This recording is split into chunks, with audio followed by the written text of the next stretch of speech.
My father let me starve since I was 13. His new wife forced me to pay rent at 16. But my mom sued them, and the judge destroyed them when he found out they were stealing all my wages. I'm 17 years old. I go to school and work part-time at a coffee shop near my mom's house, and I need to tell this story because what I lived through with my dad and his wife Jennifer basically robbed me of 2 years of my life that I should have spent being a normal teenager. The truth is, I still have a hard time processing everything that happened. Like, there are days when I wake up and I can't believe that was real, but it was real. Very real. And if I don't tell it, I think I'm going to explode. I guess I should start at the beginning. When my parents got divorced, I was like 9 years old, I think.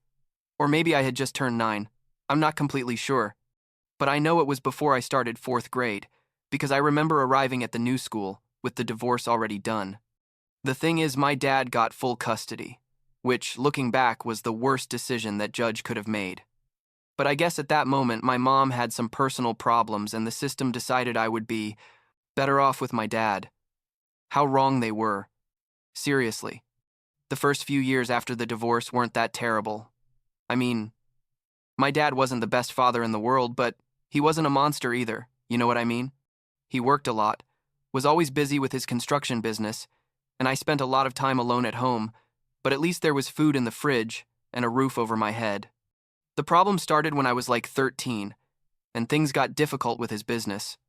Suddenly there wasn't as much money, or that's what he said, and I started to notice that the pantry was increasingly empty.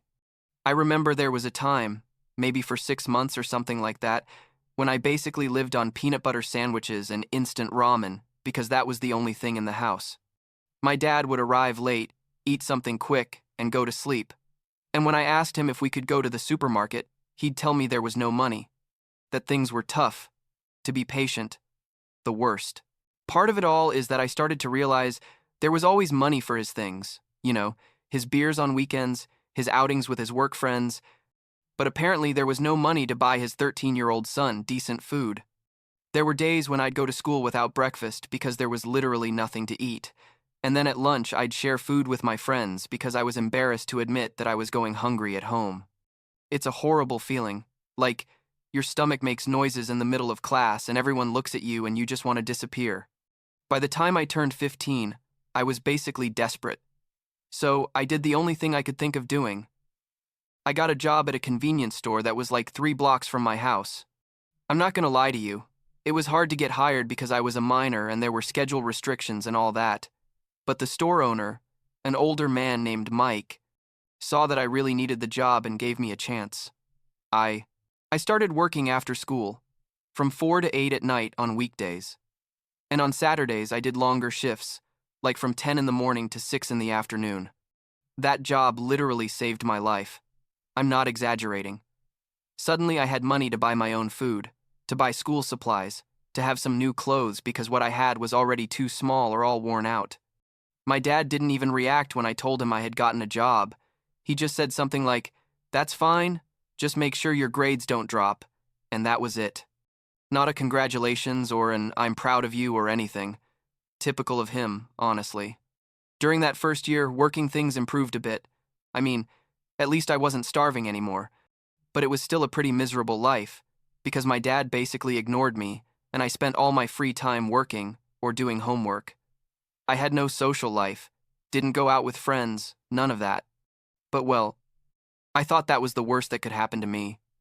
Oh, surprise. Things were about to get much worse. One day I came home from work. It must have been like in February or March of the year.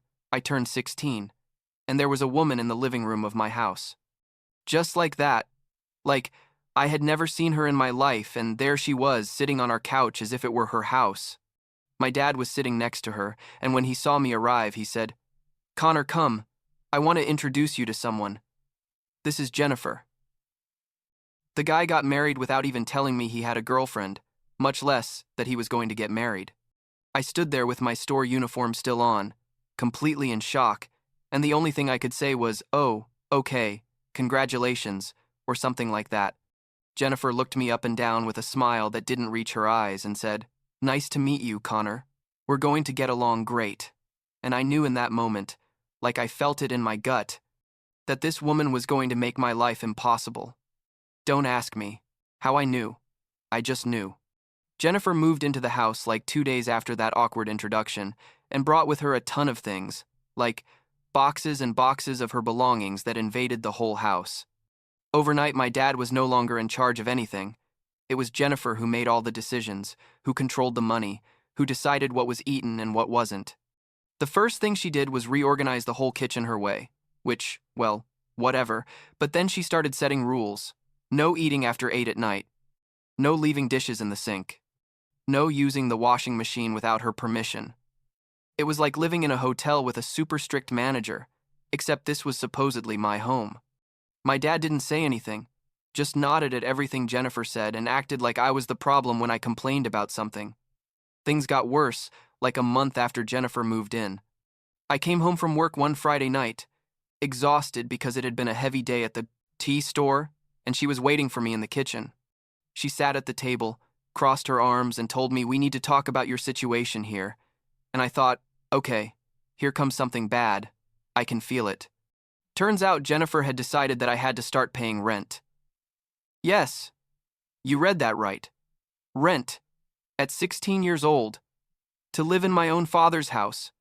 She told me that since I was already working and earning my own money, it was fair that I contributed to household expenses and that I was going to have to give her half my paycheck each month. I was in shock, I literally couldn't speak because I couldn't believe what I was hearing. I told her, but this is my money. I need it for my things, for school, for everything. And she just laughed and said, "Welcome to the real world, Connor. Nothing is free here." I asked her what my dad said about this, and she told me, "Your dad completely agrees. We can go ask him right now if you want." I went to find him. He was in the garage fixing something on his truck, and when I asked him, he told me yes, that Jennifer was right, that I should contribute to the house. I couldn't believe it. Seriously. My own father agreed with them stealing half my paycheck. From that moment on, I had to start giving Jennifer like $250 every 2 weeks, which was exactly half of what I earned. And don't think they left me alone with that. No, sir. Jennifer also decided that since I was paying rent now, I also had to do my part of the household chores. But when I say my part, I mean I basically had to do everything. Wash all the dishes after every meal, clean the bathrooms, vacuum, wash and fold the laundry for the whole house, take out the trash, mow the lawn on weekends, everything. And the worst part is that if I didn't do it exactly the way she wanted, she'd yell at me, humiliate me, treat me like I was her personal servant. My dad never said anything, never defended me, just shrugged and told me to stop complaining. So much that we all had to make sacrifices. Sacrifices? Really? He wasn't making any sacrifices. He was sitting quietly while his new wife exploited me and treated me like garbage. The situation reached an unbearable point when Jennifer started messing with my tip money. At the store, customers would sometimes tip me. It wasn't much, but every little bit helped, and I kept it in a shoebox under my bed. I had been saving for months because I needed to buy new shoes for work. The ones I had were completely broken, and my feet hurt every time I did a long shift. I had like $120 saved. I was a bit short to be able to buy the shoes I needed, and one day I came home from school and the box was empty. Completely empty. I ran to find Jennifer and asked her if she had seen my money, and she looked at me with the most cynical face in the world and told me, "Oh yeah, I borrowed it. I needed it for something. I'll pay you back later." "I borrowed it," she said, as if it were completely normal to enter your stepson's room and steal the money he had been saving for months. I yelled at her. "I'm not going to lie to you." I yelled at her that that was stealing, that that was my money and I needed it. And she laughed in my face and told me, "Relax, drama queen. It's just money. Get more." In that moment, something broke inside me. Up to that point, I had put up with everything. I had accepted paying rent. I had accepted being the house servant. But to be robbed directly, to have the only thing that was completely mine taken away, that was too much. That night, I couldn't sleep. I lay in my bed staring at the ceiling and thinking about what the hell I was going to do, because I couldn't keep living like this. I just couldn't. The next day at school, during lunch, I did something I never thought I would do. I took out my phone and looked up my mom's number. I hadn't talked to her in years, literally years, because my dad had always told me she didn't want to know anything about me, that she had abandoned us, all that stuff. But I didn't care anymore. I dialed her number with my hands shaking. I didn't know if she was going to answer me or if that number still worked or what. And after 3 rings, I heard her voice saying, "Hello," and I almost started crying right there in the middle of the school cafeteria.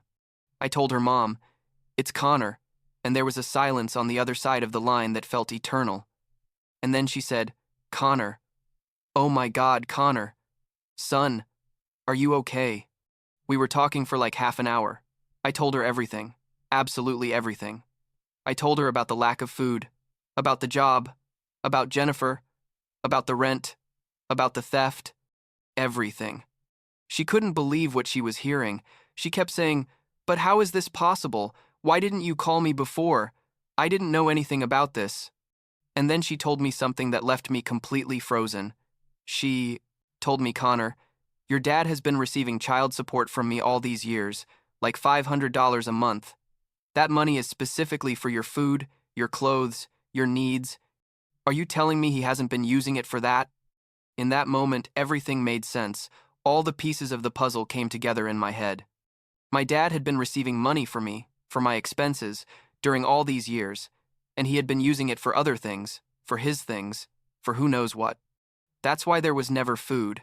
That's why he always said there was no money, because he wasn't using the money that was supposed to be for me. I felt betrayed on a level I can't even explain. Like, it's your own father. He's supposed to be the person who should take care of you and protect you, and this guy was literally stealing from me. My mom got furious. I could hear her breathing hard on the other side of the phone, and she told me, "Connor, I'm going to fix this. I'm going to get a lawyer, and we're going to solve this situation, I promise you." I didn't know whether to believe her. After so many years without talking, I didn't know if I could trust her. But what else did I have? You know, I had no other options. My mom kept her promise. Like 2 weeks after that call, my dad received some legal papers, a lawsuit or summons or something like that. I don't know exactly what it's called. But basically, my mom was suing him for misuse of child support and was asking for full custody. My dad went crazy, started yelling and breaking things in the house, and Jennifer was also hysterical, saying my mom was a lunatic, that this was ridiculous, that they hadn't done anything wrong. I stayed in my room with the door closed, listening to all the chaos outside, and for the first time in a long time, I felt something like hope, like finally someone was doing something, someone was fighting for me. My dad tried to talk to me that night, came into my room and told me all this was a misunderstanding, that he had always taken care of me the best he could, blah blah blah, pure lies. I told him to get out of my room and not talk to me again, and he left slamming the door. The next 2 months were tense like you have no idea.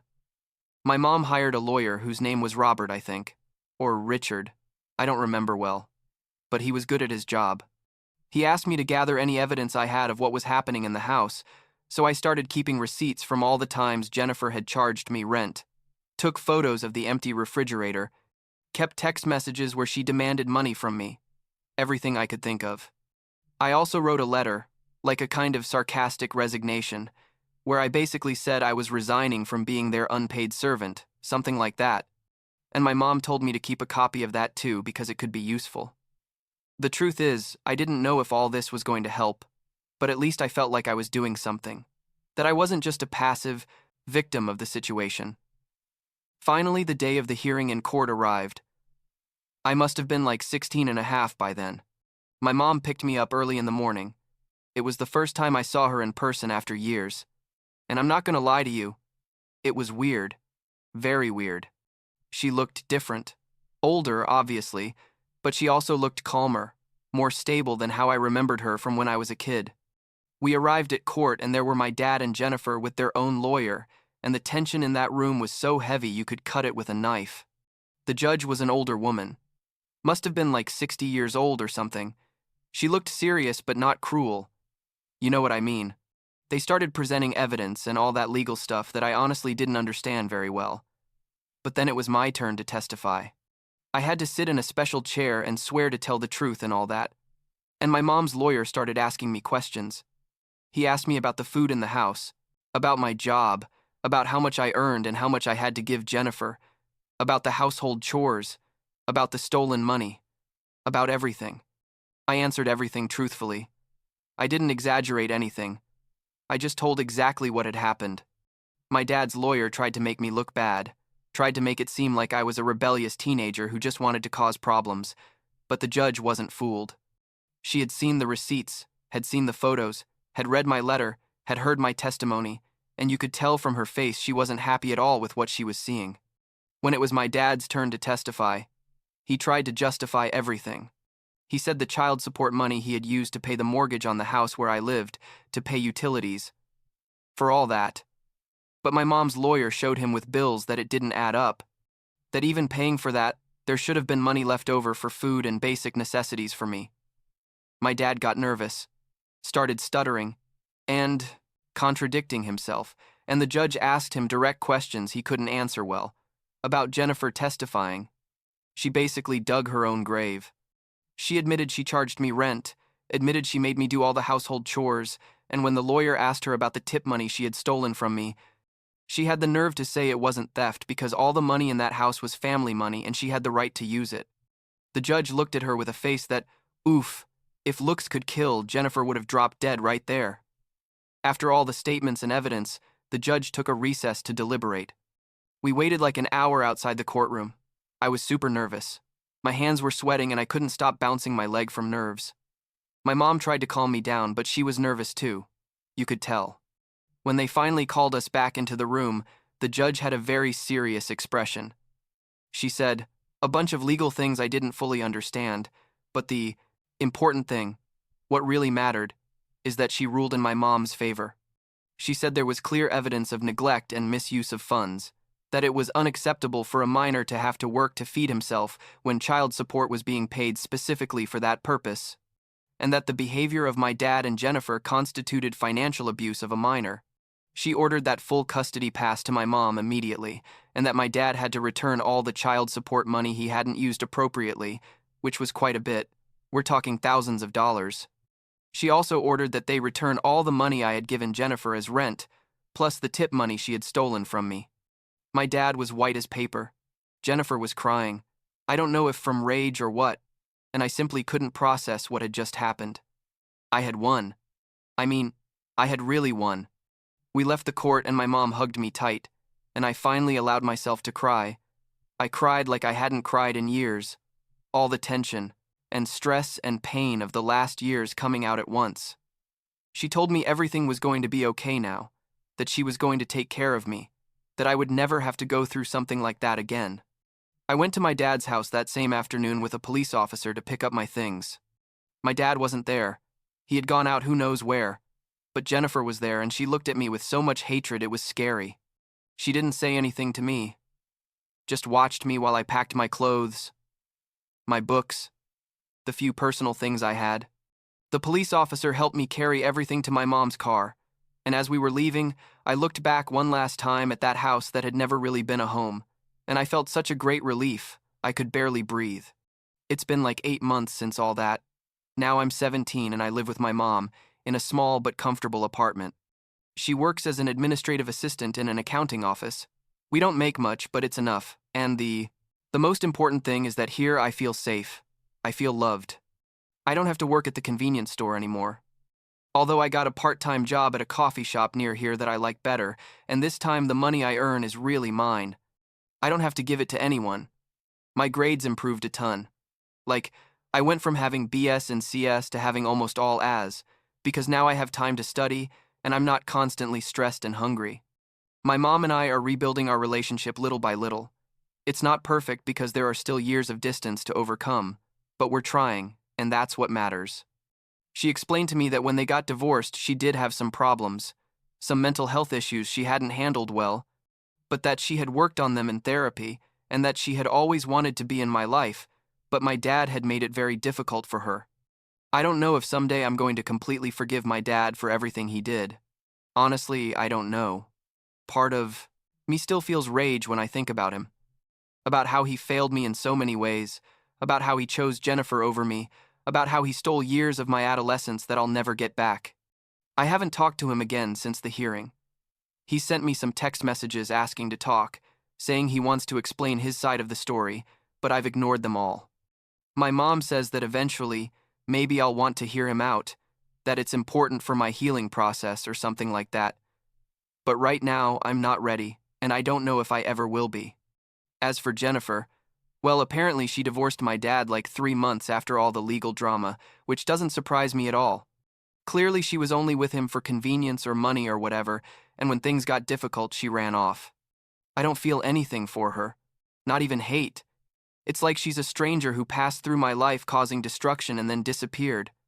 My mom eventually received the money the judge ordered my dad to return, and she asked me what I wanted to do with it. I told her to save most of it for my college, which is in a year and a half, but to use a little to buy something nice for both of us, something to celebrate our new beginning. So we went and bought ourselves a new TV for the apartment. Nothing super fancy, but better than what we had. And that weekend we watched movies together and ate pizza, and it was simple, but it was perfect. You know?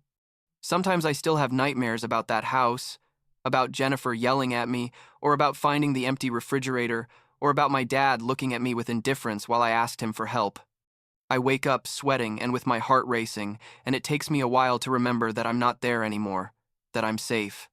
My mom says that eventually those nightmares are going to disappear, that trauma takes time to heal, and I guess she's right. I'm considering going to therapy. Like, there's a counselor at my school who seems cool, and maybe talking to someone professional about all this would help me. I don't know. What I do know is that I survived, that I went through something no teenager should have to go through, and came out the other side, and that counts for something, doesn't it? I'm not perfect. I still have difficult days where I feel angry at the world or where I wonder why I had to live through that. But I also have good days, days when I feel hopeful about the future. I'm planning to apply to universities next year. I want to study something related to business or maybe social work. I'm still not completely sure, but I have time to decide. For the first time in a long time, I feel like I have options, that my life isn't controlled by the selfish decisions of other people. The other day, my mom asked me if I was happy, just like that out of nowhere while we were having dinner, and I had to think about it for a moment because happiness is such a big word. You know what I mean? I told her I don't know if I'm completely happy yet, but that I'm on my way to being so, that every day is a little better than the previous one, and she smiled and told me that's all we can really ask for. I guess she's right. Life isn't like in the movies where everything magically gets fixed and everyone lives happily ever after. It's more complicated than that, more confusing, more real. But I'm okay with that. I'm okay with the fact that my life isn't perfect, but it's mine. And nobody is stealing it or controlling it or ruining it. That has to count for something.